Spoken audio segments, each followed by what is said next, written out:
Everything at Fairmont Crest seems to have returned to calm, but it's only an illusion, because behind the perfect smiles and the power displayed so openly, there are secrets still breathing, waiting to explode. A single phone call leaves Anita frozen in shock. A buried past suddenly resurfaces for Haley. A dangerous offer places Bill at a crossroads with no way back. And while everyone still believes everything is under control, a silent war has already begun. The only question is, who will collapse first, and who is dragging everyone down with them? In recent days, the atmosphere surrounding Anita has shifted in a way that even those closest to her can sense but cannot quite name. On the surface, everything appears to be gradually returning to stability after the storm known as Barbara. Meetings have resumed, plans at Fairmont Crest continue to move forward, and the Dupree family still presents an image of unwavering strength and absolute control. Yet beneath that polished exterior, an irregular pulse is smoldering, slow, persistent, like a warning that refuses to fall silent. Anita has been talking more about the hospital, not in the form of complaints or overt worry, but through repeated mentions wrapped in a calmness that feels almost forced. Routine maintenance, blood tests, doctor's appointments. These seemingly harmless phrases surface regularly in everyday conversations, as if she is trying to normalize them, to make them familiar and benign. Anita refers to her body as an engine, a dry, technical expression, stripped of emotion. She repeats the word not only to others, but to herself, like a soothing mantra. A good engine needs regular checks. A strong engine does not fail easily. But if everything truly were just routine maintenance, why does Anita feel the need to remind herself so often? The phone call that arrived at what should have been an insignificant moment shattered that sense of control. No one heard the contents of the call, but what it left behind on Anita's face could not be fully concealed. Shock flashed for a brief instant, quickly suppressed by a discipline so deeply ingrained it has become instinct. Anita did not scream. She did not panic. She ended the call and sat motionless for several long seconds, her eyes fixed on empty space, as if she were forced to reconstruct the entire belief system she had relied on for years. Bad news does not need to be spoken aloud to carry weight. Its mere existence, its simple knock at the door, is enough to destabilize a power structure built over decades. The real question is not whether Anita has a health problem, but how far its severity has already progressed. The way she chooses silence, the way she avoids direct questions, especially with Vernon, signals that this is no minor issue. Vernon understands Anita better than anyone, and precisely because of that, this concealment carries dangerous implications. Anita is not hiding the truth from her husband merely to spare him worry. She is protecting something larger. The image of the Dupree family, the stability of Fairmont Crest, and the position of power she herself occupies. And Anita who weakens, even temporarily, is enough to create cracks others will not hesitate to exploit. In Anita's mind, scenarios begin to surface, not in order, not logically, but like fragments of fear. If long-term treatment becomes necessary, if she must step back from the coordinating role she has long commanded, who will take the helm? And will that person lead out of responsibility or ambition? In a family where power always walks hand in hand with affection, the line between protection and seizure has never been clear. Anita understands that even a single step back could ignite a struggle no one will be able to control. The issue is not only illness, the issue is time.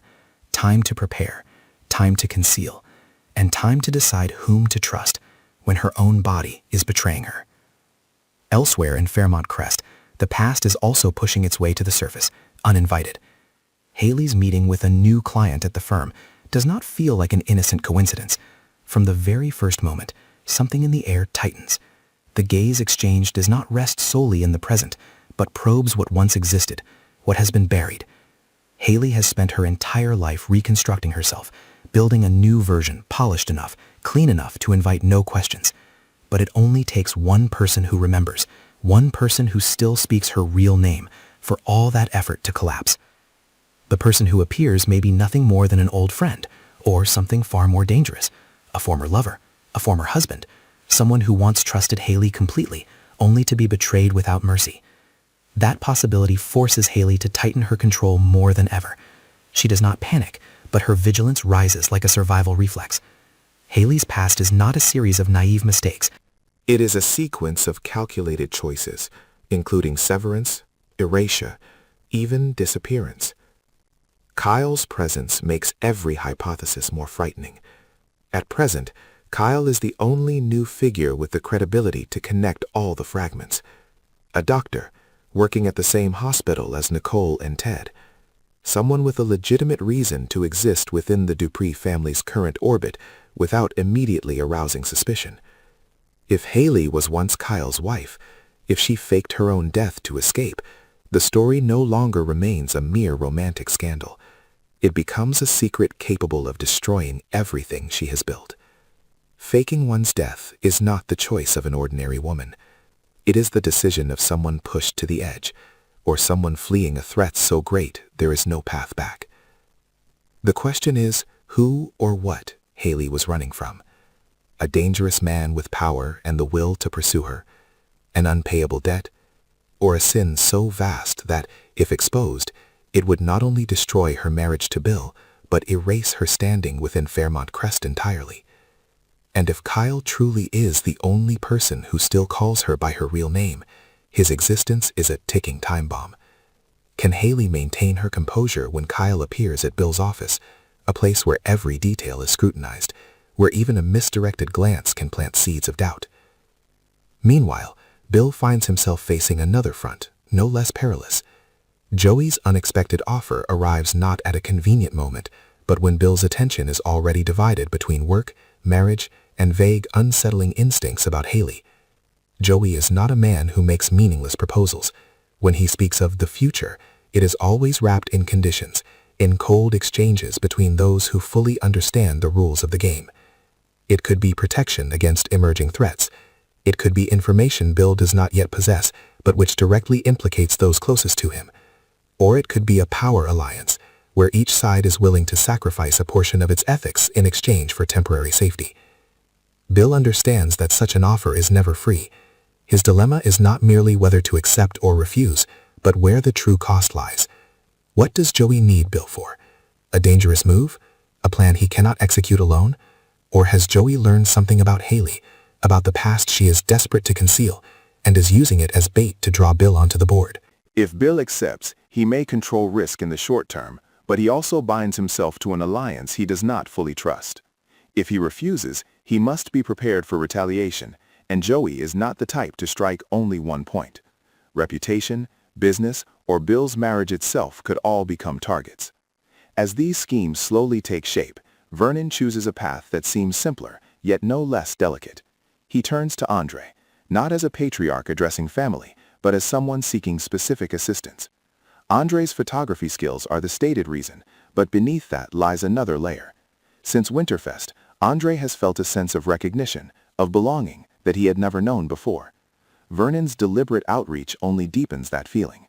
But Vernon is not a man who acts without calculation.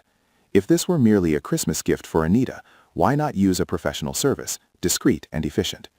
Perhaps Vernon wants something private, something marked by family intimacy that cannot be openly commissioned. Or perhaps, more deeply, he is preparing for a scenario he has not yet dared to name. A scenario in which Anita can no longer stand as she once did, and preserved images, frozen moments, become either anchors to hold on to or tools to conceal the truth. Bringing Andre into this may be an act of trust, or it may be the way Vernon unknowingly places him at the center of secrets about to be stirred. All these pieces are drawing closer together, slowly yet irreversibly. Anita's health, Haley's past, Joey's offer, and Vernon's quiet preparations do not exist in isolation. They intersect within the same sphere of power, where every personal decision carries the potential for a chain reaction. Who will fall first? Who will exploit another's moment of weakness to advance? And can the secrets buried for so long remain dormant? Or will a single gentle touch be enough to make all of Fairmont Crest tremble?